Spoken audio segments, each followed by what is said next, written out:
awesome text we're in this morning in John's Gospel, chapter 8, if you want to turn there. And for those of you who say, hey, I thought you wanted this big screen so you can start putting up examples of things on it. I did this morning. I have a layout of the temple area for you to look at. As a matter of fact, bring that on up. There it is. It's sideways from the way it's laid out in the book. So actually where it says temple area, that should be north, and south should be the royal portico. But the reason we bring this up is that during the Feast of Tabernacles, there were giant lamps in the woman's court of the Temple Mount. And they were ceremonially lit each year, the lamps, that is, each night of the festival in the temple. Interestingly to me, I just found this out this week, the wicks for the lamps were made from the priests' worn out garments. So they were back to repurposing things even back then. And the priests' old clothes, their robes and such, they would shred up and make into wicks for the temple lamps. So it's, they don't waste anything back then. And the light would illuminate the temple area, and the people gathered there to sing praises to God and to dance before the Lord. The light reminded them of God's accompaniment in the wilderness, first as a pillar of cloud by day to shade them from the oppressive heat of that region, and then they turned to a pillar of fire at night. And Jesus was brilliant here in saying in verse 12 that I am the light of the world. The world was and still is in darkness, which symbolizes sin's evil and the ignorance of it all. As Isaiah, Matthew, and John all declared, light is a symbol of God and his holiness. In Acts 9:3, for example, when Paul, who was known as Saul at this time, the Pharisee, was traveling on the road to Damascus, as he approached Damascus, suddenly a light shone around him from heaven. And a voice spoke out of that light, Saul, Saul, why dost thou persecute me? And Saul was converted and became known as the Apostle Paul. In 1 John 1:5, John the Apostle, the beloved, said, this is the message which we have heard from him and declare to you that God is light, and in him is no darkness at all. He is completely absent of any weakness, moral frailty, lies, or innuendo. When Jesus speaks, he speaks the truth and nothing but the truth. And we are blessed because of it. Now, Jesus is the light, not merely a light or another light among many. He is the light. When it comes to the knowledge of God and the things of God, there is no greater truth, no greater insight, no greater glory than that of Jesus Christ, period. There are many religions out there that want to make Jesus into something less than who he truly is. The Muslims think he's a prophet. Isa, I think they call him. And they try to make him a prophet and not God the Son, the second person of the Trinity, creator of the universe. They make him less than who he really is. The Jesus we worship is the second person of the Trinity. He is God the Son in the person of the Son, and he glorifies himself in all the works that he did. From the beginning of time, he was there, creating, making, and ordaining life as we know it. We see Jesus' word of illumination in verse 12 when we read, Jesus spoke to them again, saying, I am the light of the world. He who follows me shall not walk in darkness, but have the light of life. Here Jesus declares his true being before the Pharisees and those who were judging him. He declared a characteristic of his true nature. I am the light, he said. He was proclaiming that he is the true course for humanity to follow. He is the central figure of the universe that we should follow as human beings. If we want a real relationship with God, we should follow Christ with all our heart, with all our soul, and with all our might. And loving others as we love ourselves. Those are the two great commandments that Jesus spoke of that we should adhere to. And because he is the light, he is more than a symbol. He is the way, the truth, and the life. And none other can save us. Jesus said, no man can come to the Father but by me. Period. These truths should be central to us as Christians today.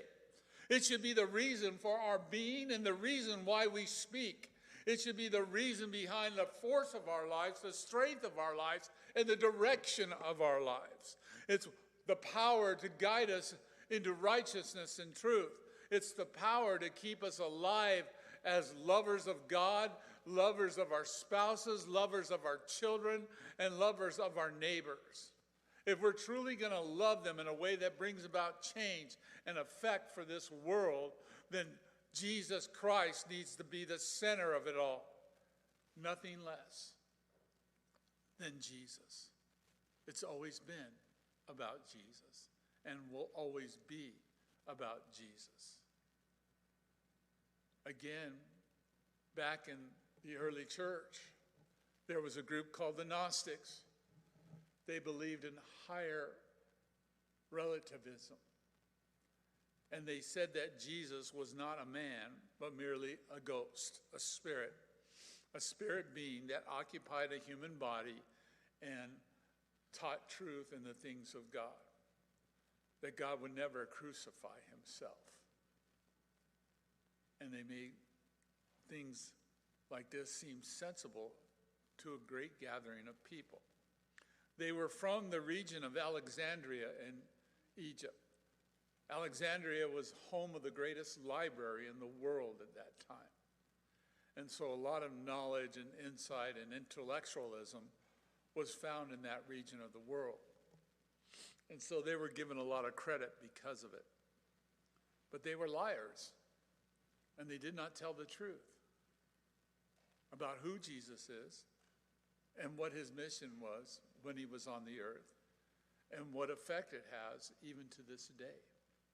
And that's why we need to keep Jesus, the Jesus of the Bible, the Jesus that claimed to be who he was and is, at the central focus of our existence as Christians today.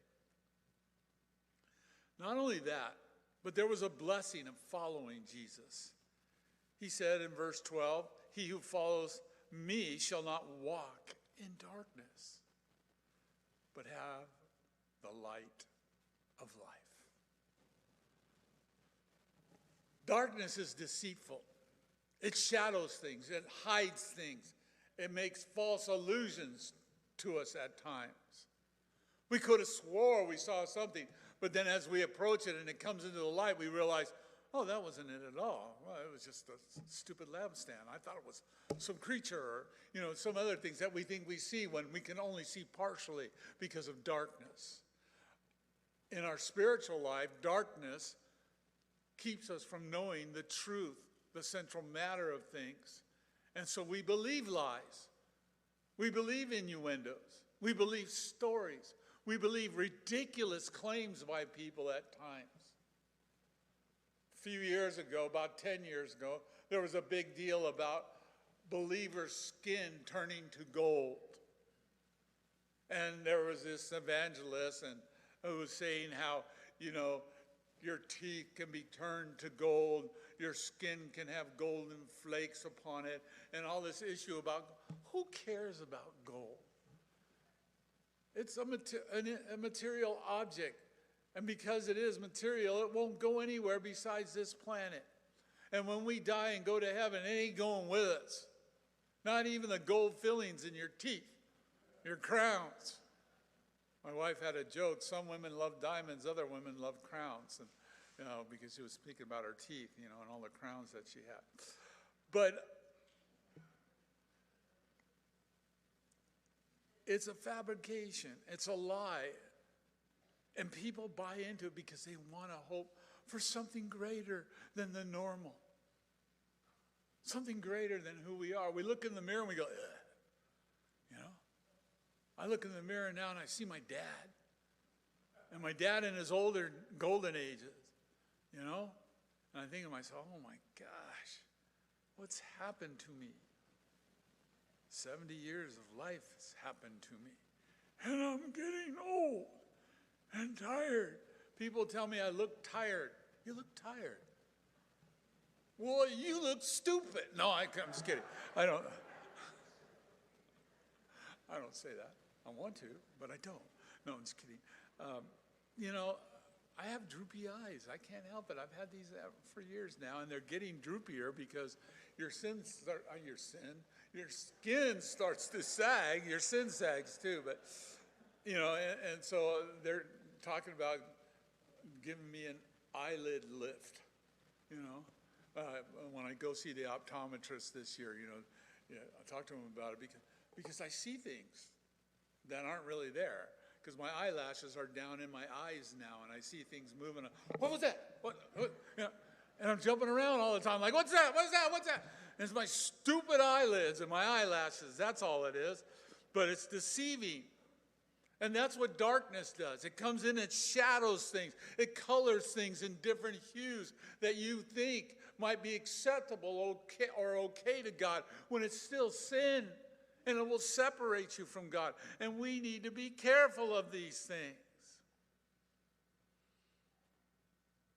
For the world is lost in darkness. Hopelessly lost. As Jesus said to to Nicodemus in their secret meeting at night in John chapter 3. Verse 19, he said, this is the condemnation. Not commendation, but condemnation.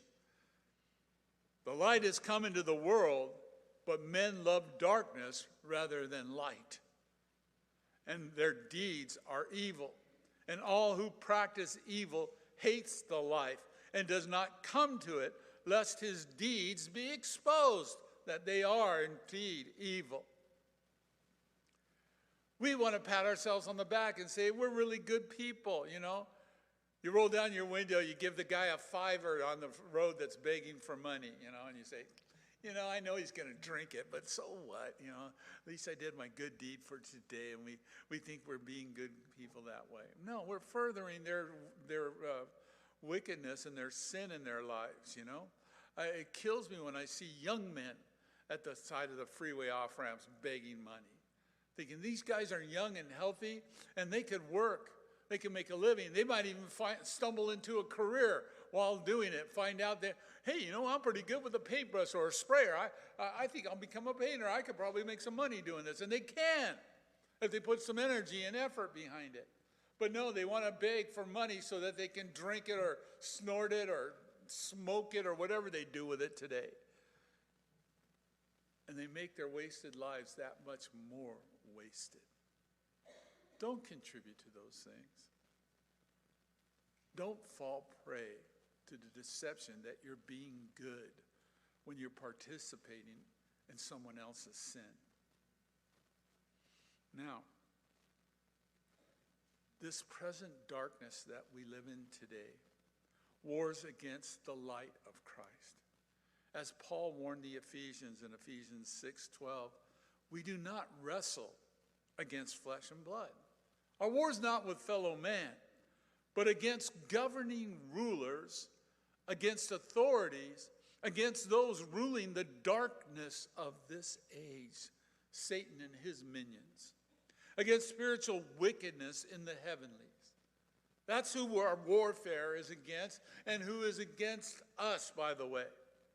This darkness of this world attempts to mask the true light, as Paul said in 2 Corinthians 4. If our gospel is hid, it is hid to those who are perishing. Their minds are blinded by the God of this age. They do not believe lest the light of Christ's gospel, the very image of God, should shine on them. And that's what darkness is all about, keeping that light out. Light has a power to disinfect, to cleanse. Light has the power to teach us truth, illuminate truth, make it plain and obvious. And we need that as human beings. It's too easy for us to stumble into things and fall by the way when darkness is there. Last night I walked into my office at home. I've known this room for several years. Over 20 years, it's been a part of my life. It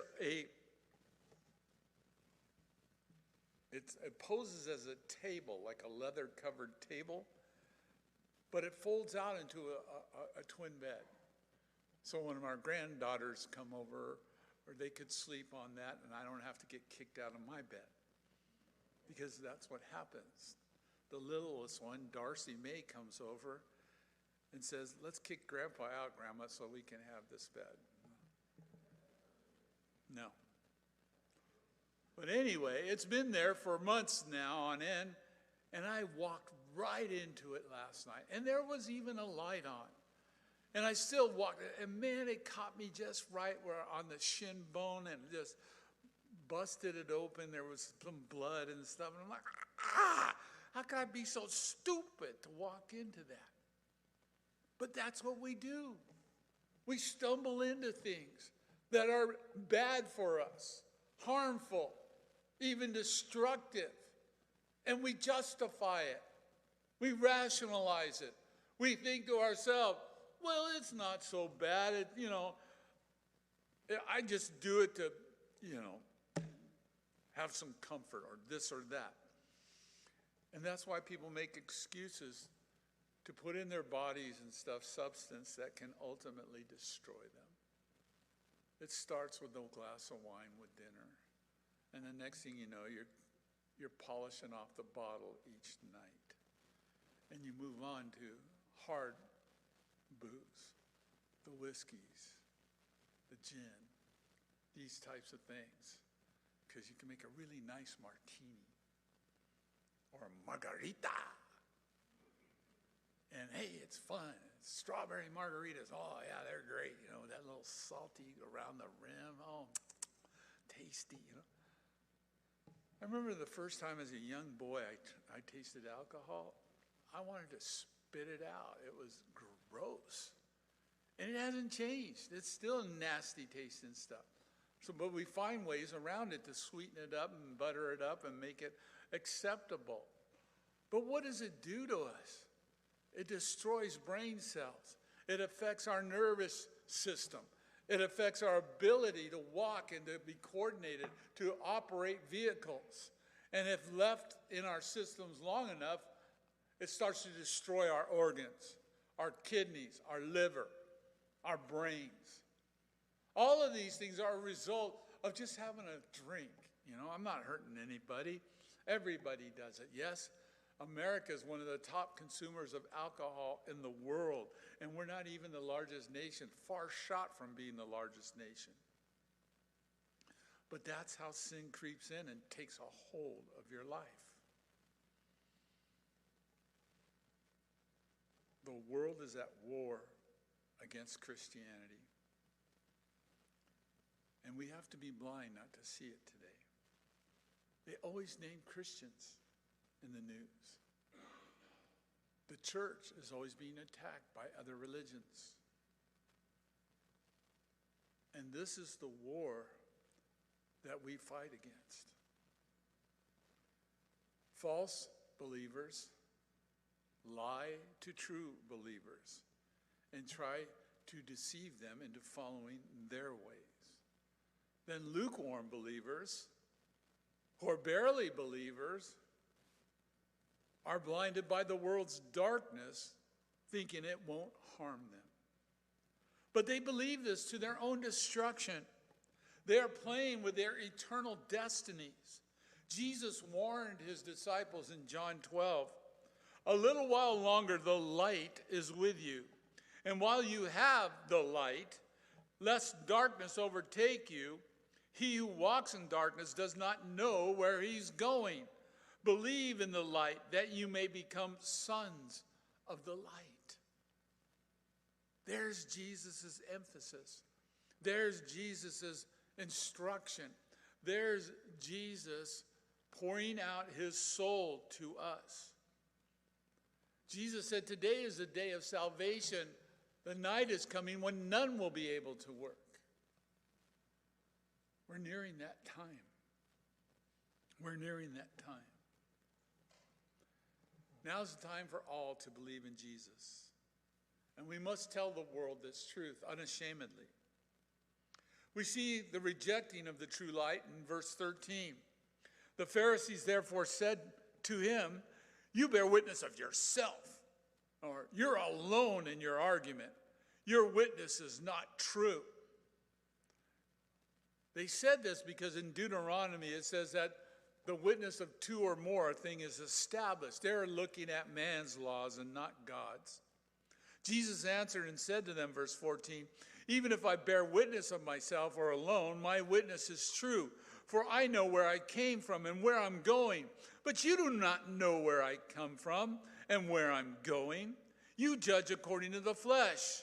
I judge no one." They try to say, "You don't have the necessary witnesses to be believed." The Pharisees stumbled over the witness of Jesus. They couldn't handle his testimony. Every action and deed done by Jesus witnessed who he was. Who else could walk on water? Who else could feed the multitudes with very little provision? 2 fishes and 5 loaves of bread. Fed 5,000 men? I don't think so. And not only that, there was 12 baskets of leftovers. Who else could provide like that? Who can open the eyes of one born blind? That was a medical impossibility at the time. And yet Jesus made a little mud, put it on the guy's eyes, and said, "Go wash in the pool of Siloam," and he came back seeing. And when they questioned him on that, the Pharisees, because Jesus did it on the Sabbath, they were upset. Or how about the lame man that couldn't walk? For years he'd be laid out at the temple, or at the temple side at the gate called Beautiful, and beg for alms. And Peter, looking upon him, said, "Hey, you, look at us. Silver and gold we ain't got, but we have, we'll give to you. In the name of Jesus Christ, rise up and walk." And immediately he rose up and walked. And the Pharisees, "You can't do that. It's the Sabbath. You can't carry your couch. What's wrong with you?" "Nothing. I was lame, but some guy told me to take my bed up and walk, and now I'm walking." "What's your problem?" "I see this as a good result." You see what self-righteousness and hypocrisy can do to us if we're not careful? If we're not focused on God's truths and what he says? The crowds that followed Jesus spoke openly of who he was. And there could be no greater witness than this. He had multitudes of witnesses. He raised the dead back to life on 3 separate occasions. There was the widow's son. There was Jairus' daughter. And then his beloved friend Lazarus. All 3, Jesus rose back to life, who had been dead for days in Lazarus' case. When Jesus wanted to see him, Martha's like, "Oh, Lord, he stinketh by now. It's been 4 days, Come on. Lazarus, come forth." And out he walked, alive and well. This is the kind of glory that he displayed. Your witness is not true? Give me a break. Jesus said that he was the light of the world, but the Pharisees couldn't see the light. They were so blind. Their inability to see the light of Jesus showed how blind they truly were. Imagine seeing the actions and hearing the words of life that Jesus declared and not understand who he is or what he was proclaiming. And yet many do today. We see Jesus' glorious response in verses 14 through 18 when he said to them, "Even if I bear witness of myself or alone, my witness is true, for I know where I came from and where I'm going, but you do not know where I came from and where I'm going. You judge according to the flesh. I judge no one. And yet if I do judge, my judgment is true, for I am not alone, but I am with the Father who sent me. It is also written in your law that the testimony of two men is true." See, Jesus knew the law. He wasn't avoiding it. Verse 18, "I'm the one who bears witness of myself, and the Father who sent me bears witness of me." Jesus ain't messing around now. He's speaking bluntly and flatly to them. Only God could give testimony of himself. At times, only the individual knows the truth about himself, and only God can prove himself. And despite what the Pharisees thought they knew of Jesus, they were ignorant of his origin and his destiny. This made them disqualified judges, just like the world is disqualified to tell us we don't know anything about the truth, especially when it pertains to God. We know all about it. We're intimate with the truth. He lives inside us, and he speaks to our souls. Our conscience is moved by him, and we do nothing apart from him knowing about it. That's how intimate we are with God. The world, the atheist, the agnostic, they're the fools who try to instruct us about truth when they know nothing of it. Jesus did not owe these guys anything because he was backed by the Father. He informed the Pharisees of their limitations in verse 15. The Pharisees judged by human standards. They were limited by appearance. They saw only his flesh, not his deity, and they misjudged him as a result. Jesus did not come to judge people, but to save them. As verse 16 testified to. And his judging was totally unlike theirs. Theirs was biased. Theirs was limited. Jesus was not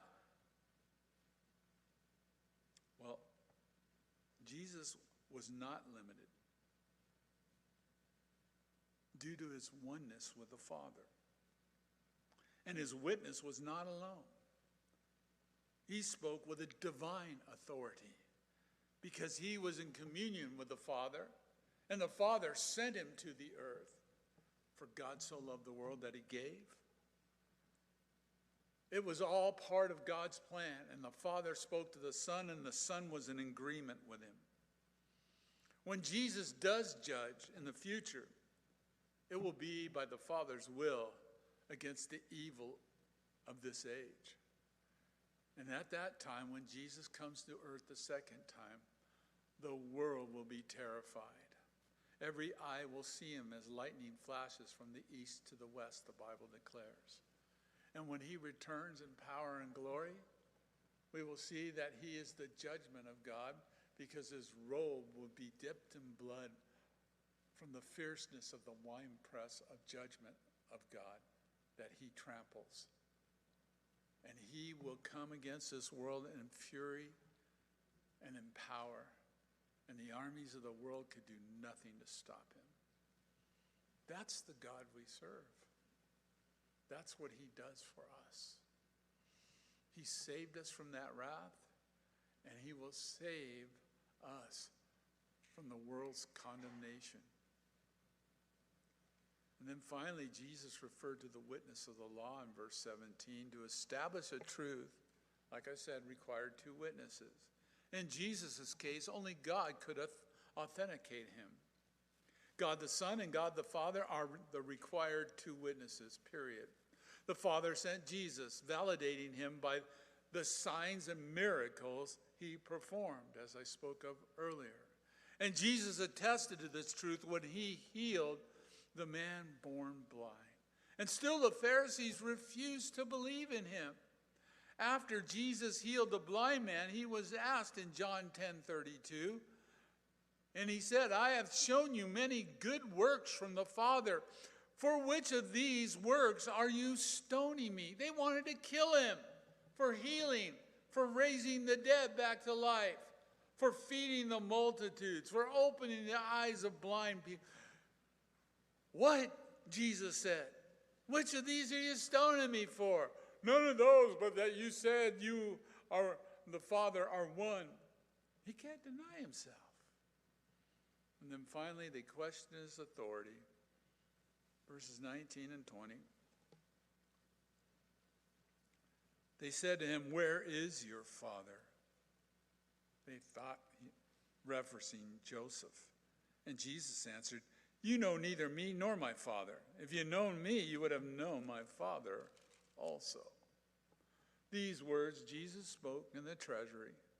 So he taught in the temple, and no one laid hands on him, for his hour had not yet come.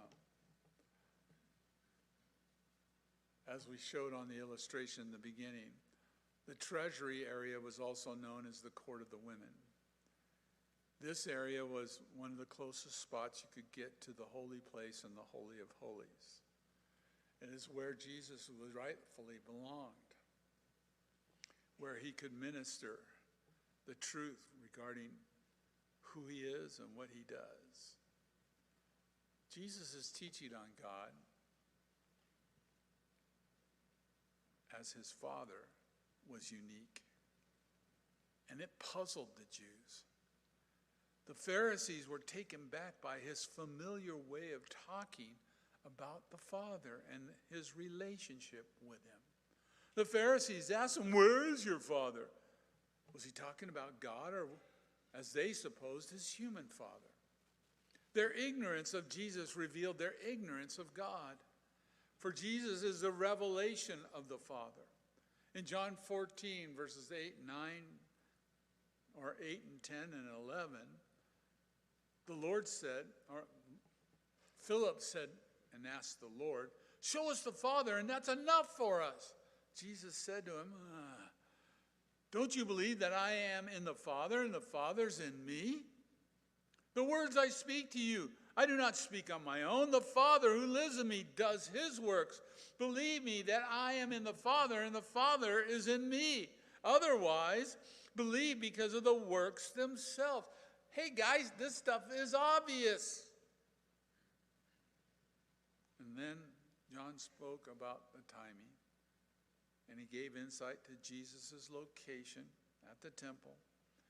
And Jesus spoke these words, teaching in the temple area, as I said, in the woman's court or the treasury. Jesus went there and instructed the people, and no one seized him. The Greek word there is piazo, and it means arrested. No one arrested him because, as John has repeatedly pointed out, Jesus was on God's time schedule, no one else's. As believers, we too are on God's time schedule. We don't know what the next day will bring. We think we do. We might have schedules and, hourly things we attend to each week, but it doesn't mean we'll always do those things. Things can happen. Things can happen that change our whole lives and put us in another direction that we never thought possible before. This is what God does when we submit ourselves to him. Well, that's kind of scary. Yeah, you might wind up being a servant of God. How terrible is that? You might wind up being a person who is admired and looked up to because the radical change in your life has promoted the gospel to such an extent that people honor you and rejoice in you for the person you've become at God's doing. Yeah. How tragic it is to put ourselves in the hands of God and trust him with our lives. No, not tragic. How wonderful, how amazing, how marvelous. You know, as a boy growing up in my father's house, my physical father, earthly father, great dad, his idea of a vacation was to go to Disneyland for the day. And usually it was Easter week. I've got pictures of me in a little suit with a little skinny tie and one of those cool hats with the narrow brim. You turn the front down and look like a spy hat, you know, and stuff, going to Disneyland on Easter Sunday. That was my dad's idea of a vacation. So we traveled all the way from Norwalk to Anaheim for vacation. My friends would go to Mexico or Canada or, you know, somewhere in the Midwest to see relatives and stuff. We went to Disneyland, you know, like the Super Bowl winners when they were interviewed. Hey, I'm going to Disneyland or Disney World or wherever Disney wants you to go. But as a Christian, I've been all over the world for the gospel of Jesus Christ. Yeah, this dumb Mexican's been all over the place for Jesus. I've been in communist China smuggling Bibles, walked on the Great Wall, graffitied it. No, I'm just kidding. They would have thrown me in jail and thrown away the key. I've been up and down Central and South America. I've been in Europe, Eastern Europe, Western Europe, Russia, the Ukraine, all over the place for the gospel. Went to Africa to teach pastors how to teach the word. All because of Jesus. My passport has several stamps in it. And I think it's awesome. I think it's a glory to God. I don't deserve it. I haven't earned it. But God said, you'll do. I've seen the Lord do miraculous things. He saved my life twice from death, near death. I saw him deliver a man from demon possession. And we couldn't even speak the same language. I was praying in English over him, and a translator was telling him to it in Spanish. And the guy was delivered after 10 years of possession. His son, who was embarrassed of him, walked arm in arm with his dad for the first time in years. All because of Jesus and nothing else. This is who we are, and this is what God does for us. It's why we need to draw closer, not be reserved or cautious, but dive in and be willing to go and ready to do whatever God calls you to. Because that's what Christians do. You know where the name Christian came from? The Romans. And why did they say it? Because they acted like Jesus. They were Christ-like Christians. Christ-like. Can that be said of you today? Does people see Christ in you, the hope of glory? If not, you need to ask yourself why. What's gotten in the way? What's separating you from having that acknowledgement said about you? Whatever it is, it's not worth it. You need to get rid of it now and allow the Holy Spirit, the Comforter, the one who will lead and guide you into all truth, to creep into your life and transform you in those areas you need that transforming work. And God will do it. He loves you that much. Lord, we thank you for this incredible text this morning, Lord, of how Jesus proved he was the way, truth, and life. Showed beyond a shadow of doubt that as believers, we can have confidence in this time in which we live, knowing that God is for us. None can be against us. And this day, Lord, I pray for those who might be struggling with their walk, having issues either done to them or done to themselves that have caused separation and anxiety to creep in, doubt and fear, that this would be a day of deliverance for them from those things, a day of reckoning in which they turn to the Lord with their whole hearts.